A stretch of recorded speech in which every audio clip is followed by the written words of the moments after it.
Welcome back to Strategic Alternatives, the RBC Capital Markets podcast. I'm your host for this episode, Joe Coletti, and today we're going to explore the potential for psychedelics in mainstream medicine. In our recent RBC Imagine report on psychedelics and neuroplastogens, which was informed by a symposium our research team hosted with industry leaders and key opinion leaders, it makes a compelling case that we're on the cusp of real transformation in mental health treatment, and the barriers to getting there may not be as steep as they might seem. But how close to approval and how practical would it actually be to roll out these therapies to patients right now? I'm joined by Brian Abrams, Head of Global Healthcare Research, and Leonid Timashev, Biotechnology Analyst here at RBC Capital Markets. We're here to share the results of some fascinating fieldwork and to help us try to answer these questions. Brian, Leo, thanks for being on the podcast. Thanks for having us on. Yeah, thanks for having us. Brian, let's start with the big picture on the current state of play. Psychedelics seem to have been on the brink of a mainstream breakthrough for some time now. What is it that makes you so confident that their time has come?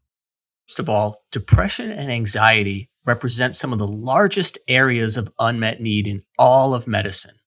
Case in point, roughly a third of patients with major depressive disorder fail to achieve remission even after 2 or more antidepressant medications.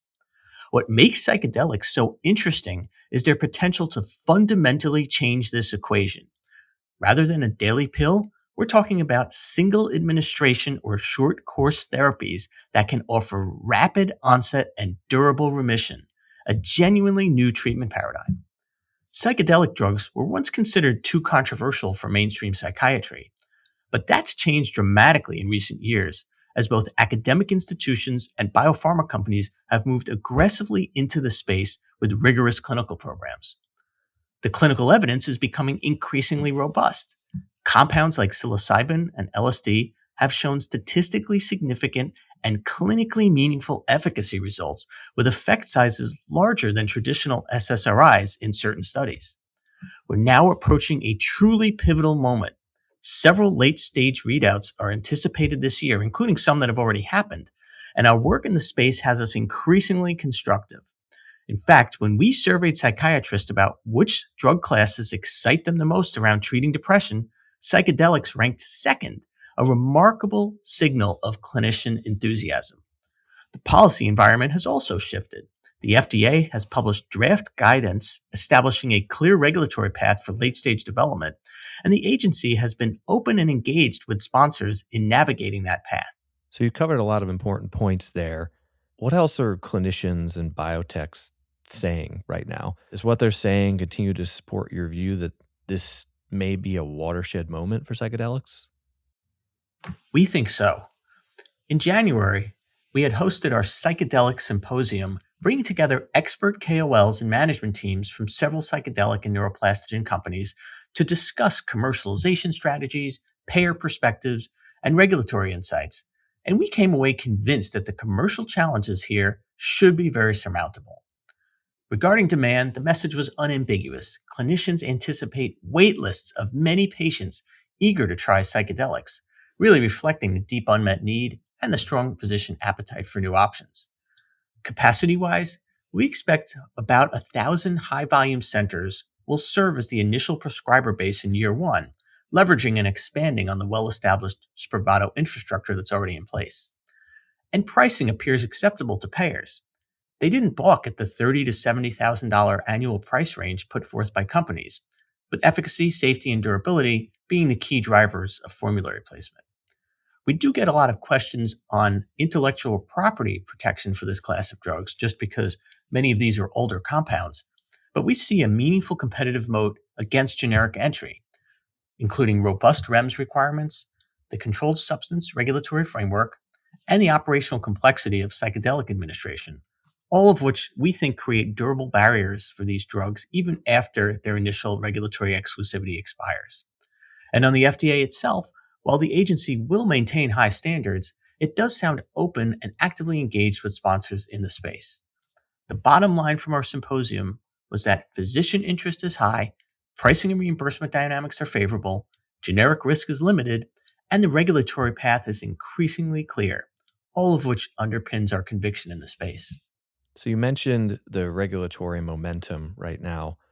Should we think about the recent executive order from President Trump on psychedelic treatments for some serious mental illness in the military?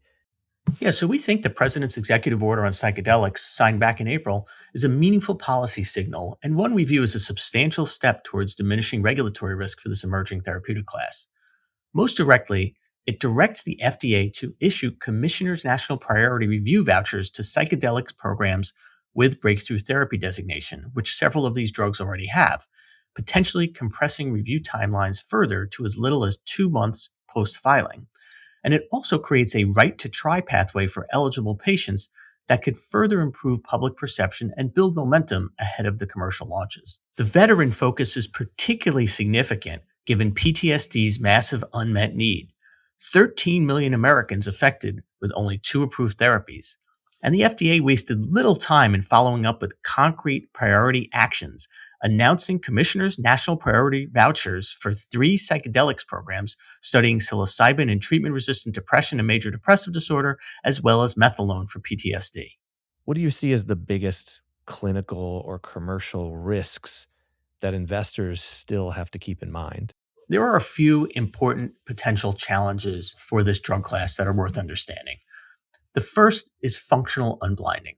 Because psychedelics produce a distinctive subjective experience, participants in clinical trials can generally tell whether they've received an active drug or a placebo, meaning that trials can't necessarily be truly blinded in the way many drug studies are. That said, this challenge is not dramatically different from other psychoactive therapies. The second is expectation bias. As public excitement around psychedelics has grown, patients entering trials may arrive with heightened hopes, which can inflate placebo response rates, a perennial challenge in mood disorder studies. Companies are countering this by carefully selecting experienced trial sites, instructing personnel not to overpromise on subjective effects, and prioritizing enrollment of patients with no prior psychedelic experience. The third risk, and the one we hear about most frequently from investors, is commercial scalability. Unlike a pill you take at home, of course, psychedelic administration requires in-person supervision during the hallucinogenic experience, which can last for several hours. The concern, therefore, is that without a sufficiently scalable delivery infrastructure, this drug class could be relegated to a small niche market rather than achieving broad commercial reach. So, Leo, you and the team have really explored, particularly that delivery challenge, head on with some on the ground research. Can you tell us a little bit about how you went about that?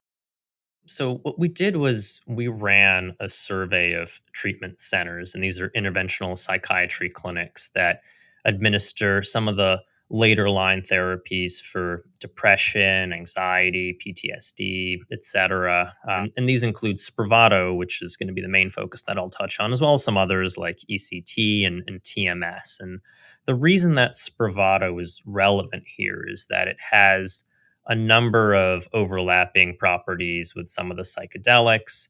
Patients have to come into the clinic to get it administered. They have to sit there for a while. It's sort of a specialty drug with a REMS program, and it has some dissociative properties. And all these will play similarly to some of the things that we see in the psychedelic space. So that's why we focused on these centers that administer Spravato. And there's tends to be around 7,000 of them. We surveyed a fraction of them, including clinicians, site managers, nurses, monitors there to better understand, what are they seeing in terms of capacity with Spravato, patient interest, do they need to build out infrastructure, how much spare capacity do they have? In general, we saw that there's resounding interest in the space, that they're interested in using psychedelics, they're preparing for them now. Building out infrastructure is not necessarily required, but as they do so, use and interest in psychedelics will continue to scale. So while we see Spravato potentially tripling over time, that's also going to carry through into some of what we'll see with the psychedelics.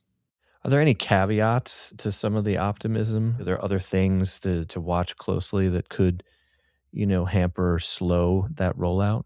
This is going to be a new treatment. The paradigm is going to be different. Patients will have to spend more time in a clinic, and there could be some initial learning curves or hurdles with that take time to work through. These centers will also have to administer other things like, as I mentioned, TMS and ECT. And lastly, there's also structural things that have to be kept in mind. These will still be controlled substances. Brian touched on some of this, but state DEAs have to be on board. You're going to have specialty pharmacies.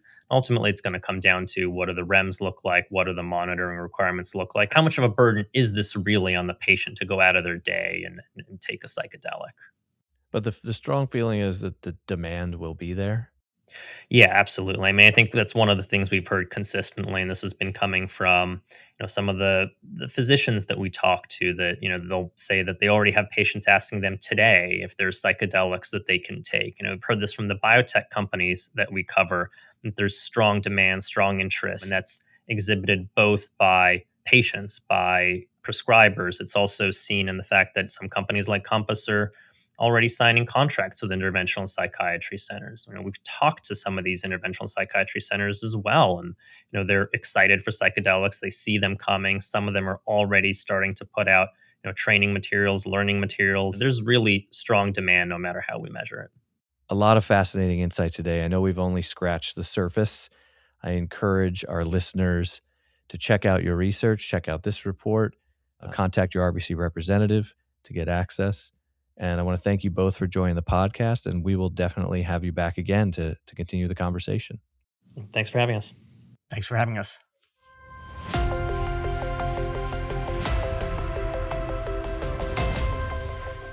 Thanks for listening to Strategic Alternatives, the RBC Capital Markets podcast. This episode was recorded on May 14th, 2026. Listen and subscribe to Strategic Alternatives on Apple, Spotify, or wherever you get your podcasts. If you enjoyed this episode, please leave us a review and share the podcast with others. See you all next time.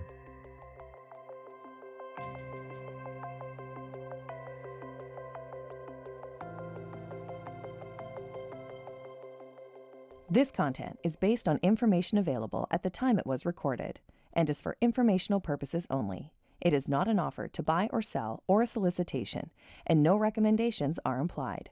It is outside the scope of this communication to consider whether it is suitable for you and your financial objectives.